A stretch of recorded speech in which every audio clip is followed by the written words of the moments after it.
Саламатсыздарбы? Биз өткөндө бүт кинонун технологиясы боюнча, кинонун жаралышы боюнча көп суроолорго токтоп кеттик, түшүндүрдүм. Бүгүн биздин айта турган сөзүбүз кинодо жарала турган кадр тууралуу болот. Кадр деген биз өткөндө лекцияларда айттым. Ал фотографияда да болот, кинодо да болот. Фотографияда мисалы үчүн бир кадр менен гана ошол токтотулган статичный кадр менен берилсе, кинодо 24 кадр менен 1 секундта 24 кадр өтүп, ошонун проекцияга барып туруп, ошону койгондо кыймыл пайда болот деп өткөндө айтканбыз. Эми ошол бул ал техникалык жагынан айтканда да, бүгүн болсо биз ошол чыгармачылык жагына токтой кетсек да.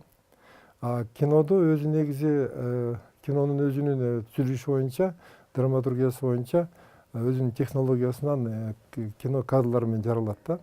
Мисалы үчүн кандайдыр бир чыгарманы алсак, ал чыгармада биринчиден өзүнүн толук сюжеттик бир өзүнүн кандайдыр бир ою болот. Ошол чыгарманы экрандаштырганда биз аны кыймыл аракетке келтирип, ошол ичиндеги болгон окуяны адамдардын бири-бири менен болгон мамилеси аркылуу, кыймыл аркылуу ошонун жасаган мамилеси психологиялык, эмоциялык жактан кыймылга келтирип, ошону кинодрамага айландырабыз да. Ошо кинодраманы түшүрүүдөгү бүгүнкү биздин лекциябыз кинодраманы түшүрүүдөгү кинонун кадр менен жаралышы жөнүндө болот да. Кадрдын өзүнүн архитектурасы боюнча, ошонун түзүлүшү боюнча айта кетсек, мисалы үчүн фотографияда биз кадр тартканда бир кандайдыр бир эмоциональный моментти, ошол болуп аткан окуянын бир кандайдыр эң мындай бийик деңгээлдеги жерлерин кармап, ошону тартууга аракет кылабыз да, бир кадрдан. Кинодо бир кадр деген бул өзүнчө бир ичинде кыймыл аракет, өзүнчө бир окуя, бир кадрдын ичинде бир кандайдыр бир окуя болуп турат да. Ошондуктан кино өзүнүн немеси түзүлүшү боюнча бир канча кадрдан турат. Мисалы үчүн кинонун өзүнүн жана айтып кетпедим, драматургия боюнча биринчи эпизодторго бөлүнөт. Бир чоң фильм эпизоддон турат, эпизод сценадан турат, сценалар болсо кадрдан турат да.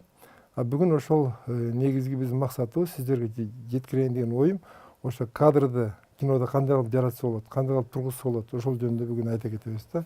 Мисалы үчүн бир кадр фотографияда, бир кадр дейлик, фотография.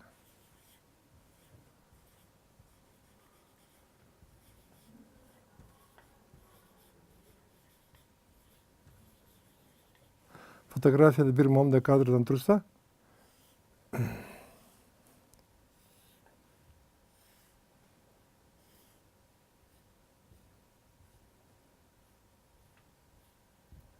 бул фотографияда бир кадр деп алып коелук да.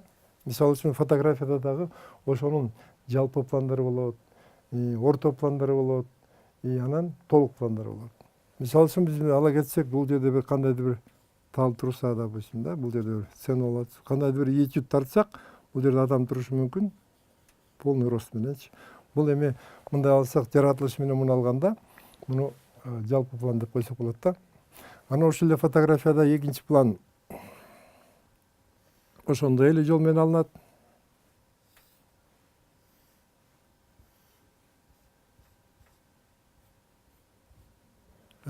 Ошол эле планды жакындатып алсак, болуп аткан окуяны ошол адамдын биз көрүүчүлөргө, сүрөттү көргөн кишиге жеткириш үчүн, адамдын эмоциясын көрсөтүш үчүн, адам ошол кандай абалда күлүп атабы, бир кандайдыр кыялдануу абалында турганын көрсөтүш үчүн жакындатып туруп биз орто план менен көрсөтөбүз. Орто пландын түрлөрүн азыр мен сизге атап кетем. Орто планга мисалы үчүн момундай планды алсак болот. Адамдын өзүнүн портрети болушу мүмкүн, ойлонуп кыялданып отурган бир какой-то бир эмеси болот да. Бул орто план болот. Орто пландарга кандай пландар кирет? Орто пландарга фотографияда биринчи жалпы пландан баштайын. Жалпы планда биринчи бул адамдын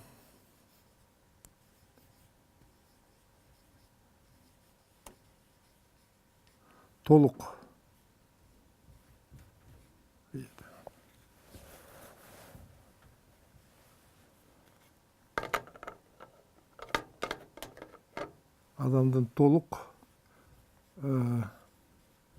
бою менен алынат да, толук алынганда, эгерде мисалы үчүн түрлөрдүн бири толук момундай алганда, бул дагы жалпы план болот. Жаратылыштын кусугу менен алганда бул жалпы план болот да. Бул экинчиси болсо адамдын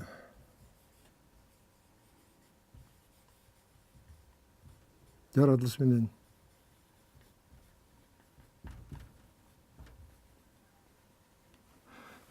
менен алган план болот. Толук планы мындай ошо адамдын боюн толук менен алган толук план да бул жалпы план болот. Жаратылыш менен да алган толук план болот.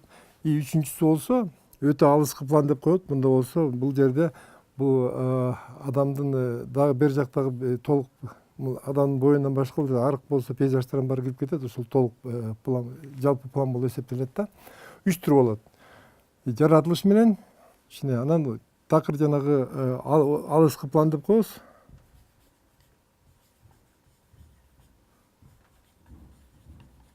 Алыскы планда бул адамдан башка, теректен башка ар жакта тоо таштын баары көрүнөт. Ошо менен бул алыскы план болуп эсептелет. Ортоңку план болсо, орто план деп атпайбызбы? Орто пландын биринчиси бул адамдын белине чейинки план.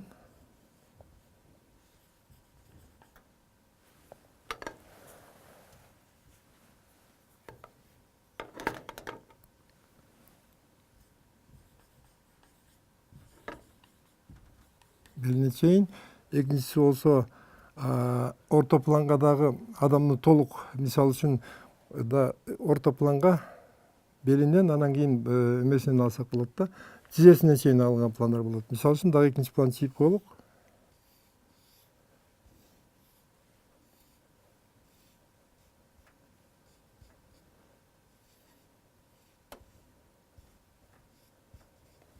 Мындай план болсо, бул экинчиси болсо, бул тизесине чейинки план болот.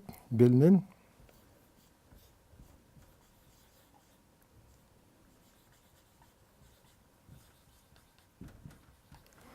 үчүнчү биз айта турган планыбыз бул өтө толук план деп коет. Өтө жакындатылган план.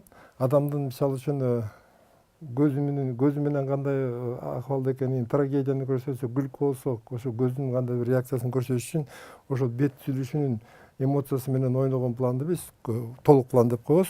Бул толук план болгондо адам момундай чогуп тартылат.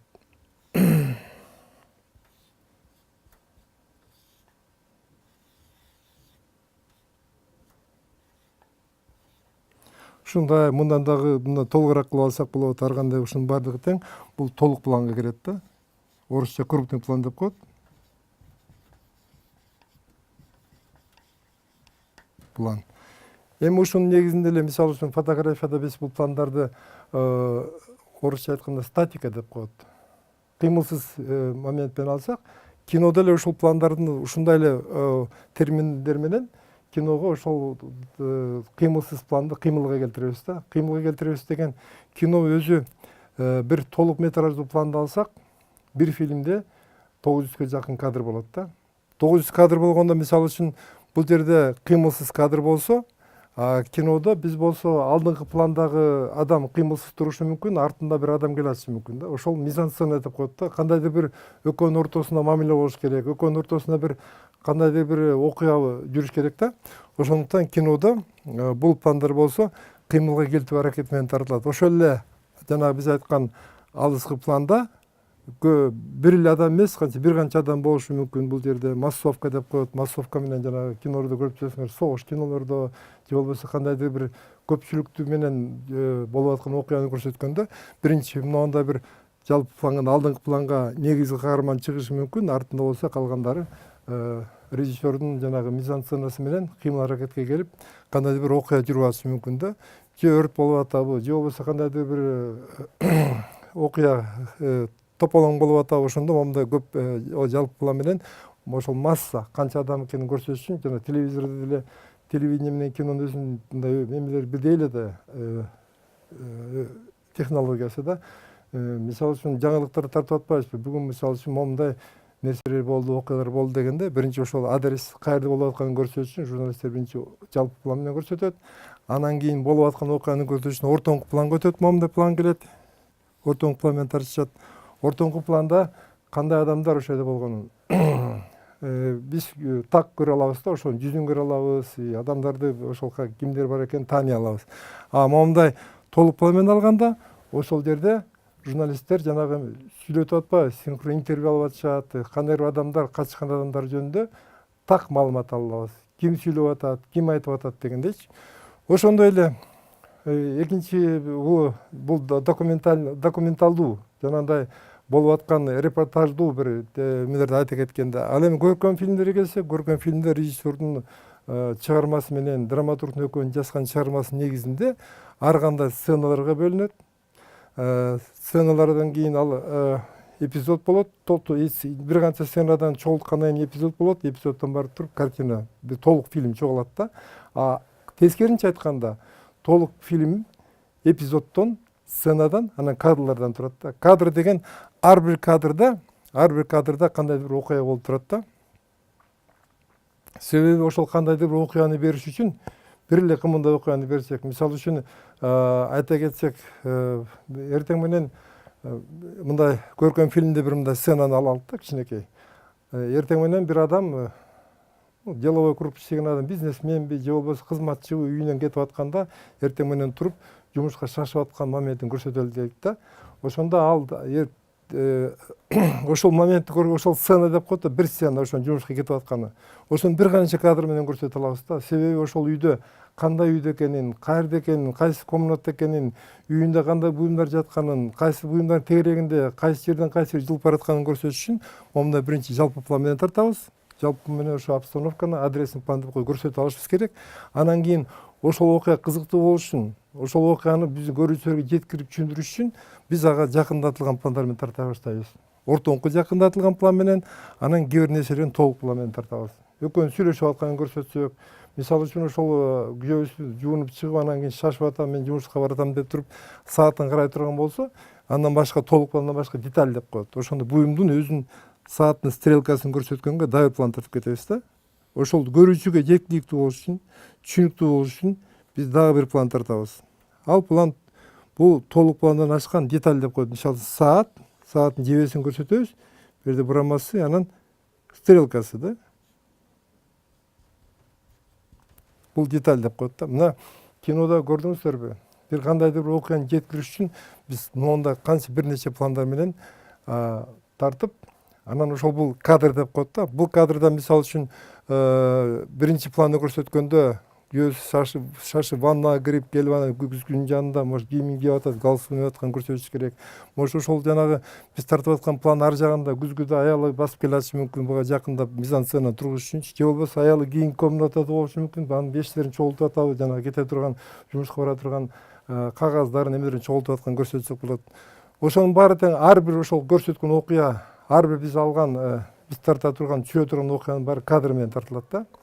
Биринчи кадр, экинчи кадр, үчүнчү кадр деп, анан окуянын аталышы, мисалы үчүн окуя эмне жөнүндө болуп атат. Ошол жана бизде бөтөнчө биз муну үнү менен жасап атканда жана синхронный съемка деп коет да. Мисалы үчүн мына көркөм фильмдерде көбүнчө негизги ошол кадрда сүйлөп аткан кишини биз жалаң эле кадр эмес, аны сөз менен жасап алыш керек. Ошондо жасап алыш керек да. Ошого жараша ошол жерде хлопушка деп коет. Ошо хлопушка деген момундай таякча болот, момундай жыгачтан жасалган, азыркы убакта электрондуу версиялар болот.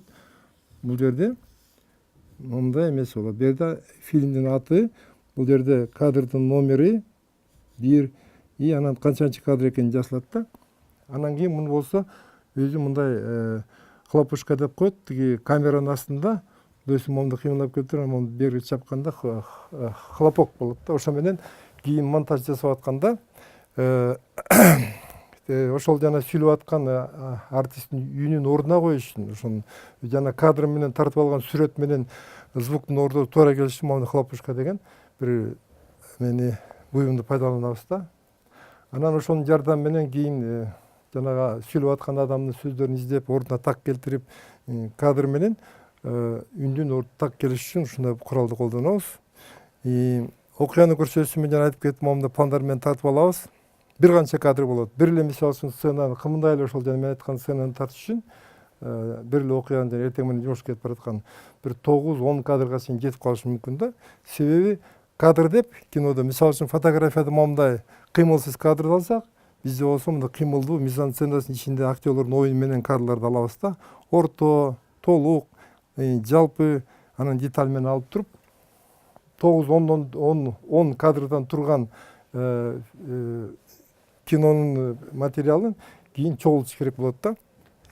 Кийин ушулардын бири-бирине желимдеп, клейлеп, монтаж деп коет. Монтаж деген сборка. Ушулардан 9 кадрдан бир сцена чогулат. Дагы бир тактап айтып кетейин. Фотография менен кинонун айырмасы: фотографияда кыймылсыз кадр болсо, ал эми кинодо болсо ошол жерде актерлордун бири-бирине болгон бири-бирине жараша ошол психологиялык драмага жараша кандайдыр оюнду көрсөтөт да. Ошол оюнду биз бөлүп тартып кетебиз.